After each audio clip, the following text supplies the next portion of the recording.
Bob Dole was the kind of politician you'll have a hard time finding in Washington these days. Back in my day. Now that's a saying I've heard many a time in my college education, said by professors. You know, back in the day, things were great, and it only makes sense because my major is journalism, and as you know, the cable news network is a journalistic business in the news. So today, we're going to be reading the obituary of Bob Dole, written by the cable news network. And I feel I am uniquely qualified because I am taking a class currently where one of our first assignments was to write an obituary for some guy. And so you could call me pretty much an expert on obituaries. And so let's start off with with the headline. Bob Dole, giant of the Senate and 1996 Republican presidential nominee, dies.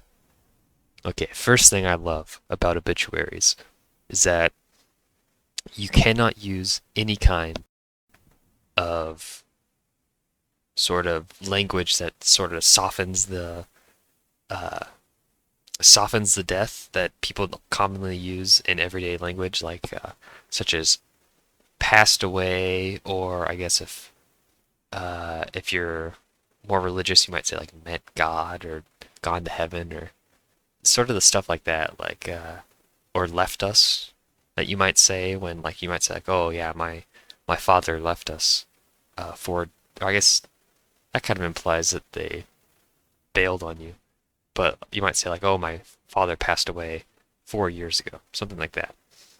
Not in news writing, not in news writing, baby. You say dies, and every single time, no one passes away. That's dumb. That's stupid. Idiots say that. You know what smart people say? Dies. That's what I love about news writing. I love it. So now let's start by get out of here, stupid video. Multimedia nonsense. I don't understand computers. Okay. CNN. This is what we call a head or a dateline. Sorry. This is a dateline. This is kind of a bad dateline because it doesn't actually tell the location. And even though it's called a dateline, it doesn't tell the date because that's stupid. And smart people don't need to know the date.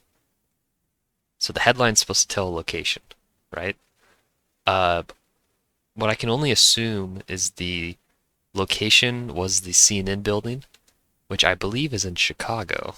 Just to clarify, the CNN Center is not in Chicago, Illinois, but is in fact in Atlanta, Georgia. And it's rated 4.2 on Google reviews, I might add. So it should say Chicago and then CNN, but whatever. I guess CNN doesn't do that. They might have their own style guide. I don't know. But anyway, let's get into the article. Bob Dole. Okay. Now this is what we call a hyperlink. Now these are pretty rad. They boost engagement across multiple things because as you know, readers are stupid and we are smart.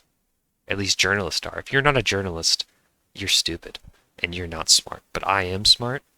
And so this is readers, since they're stupid, they see a link, they see blue, and they're like, what blue do?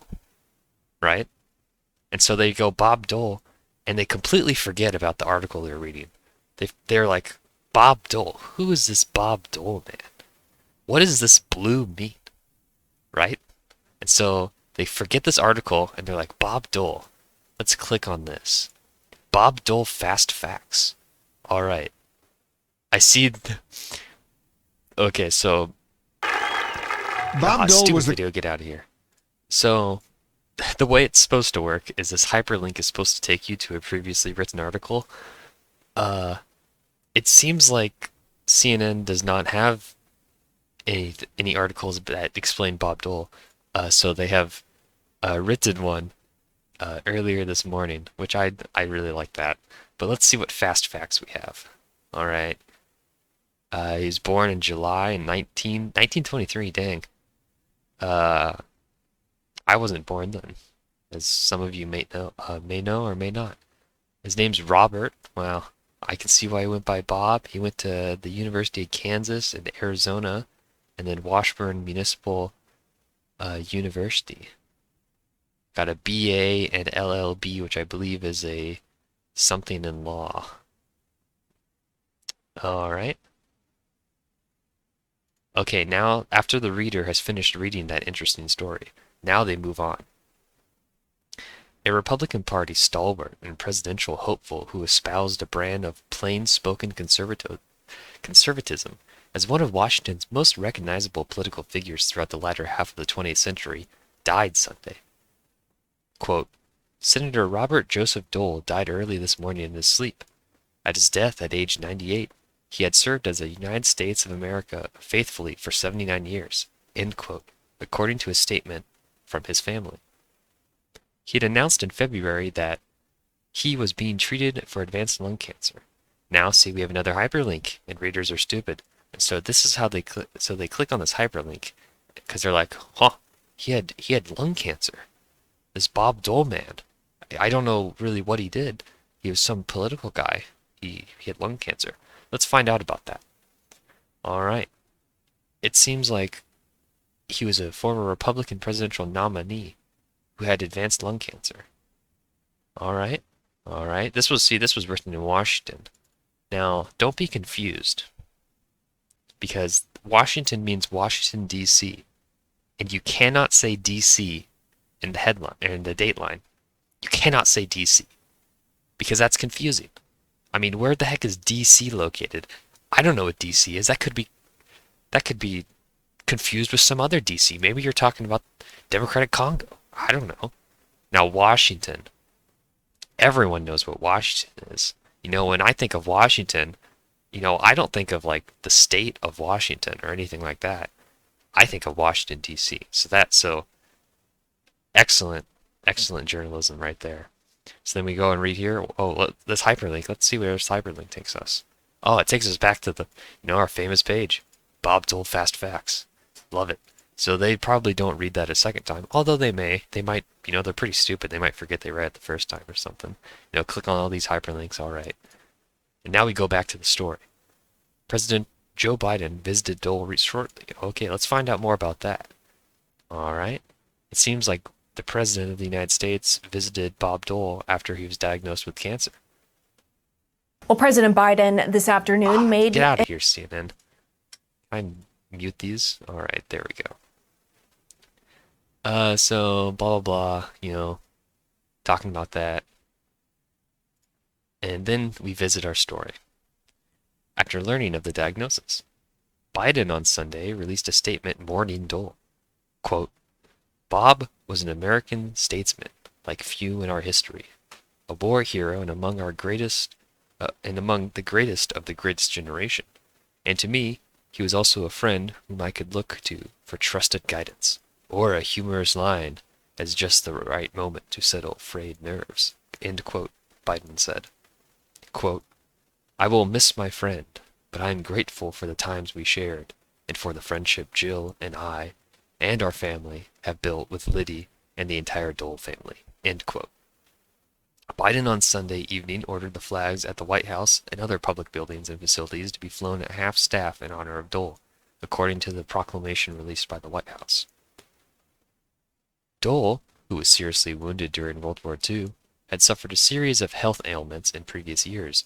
In 1991, he received surgery for prostate cancer, received abdominal aortic aneurysm surgery in 2001, and was hospitalized in 2005 after a fall in his home. I guess it is a failure to walk. And I shouldn't say that, he was in a wheelchair, I'm sorry. And was treated for a leg infection in 2009.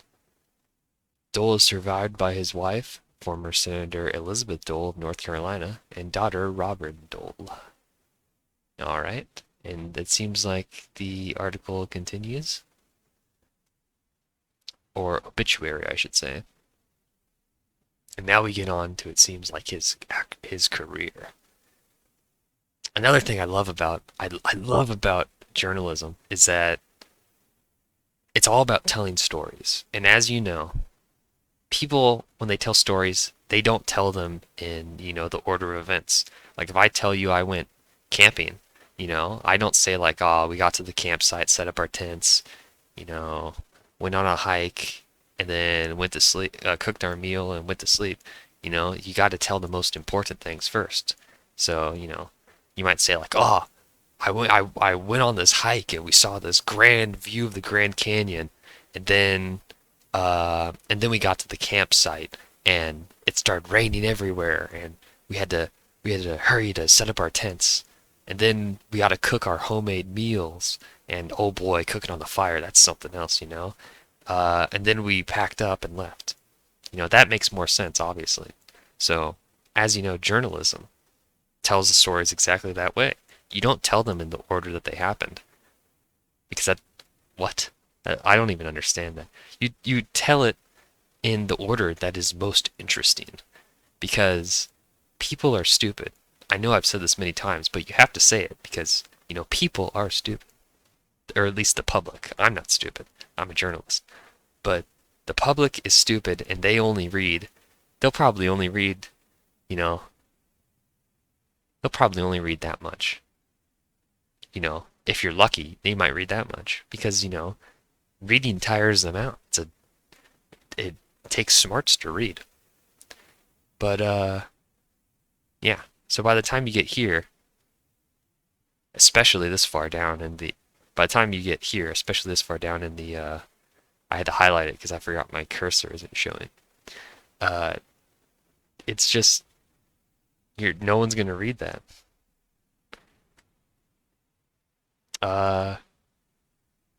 I really don't know what else to say other than, you know, hyperlinks, you know, best friend a journalist can have.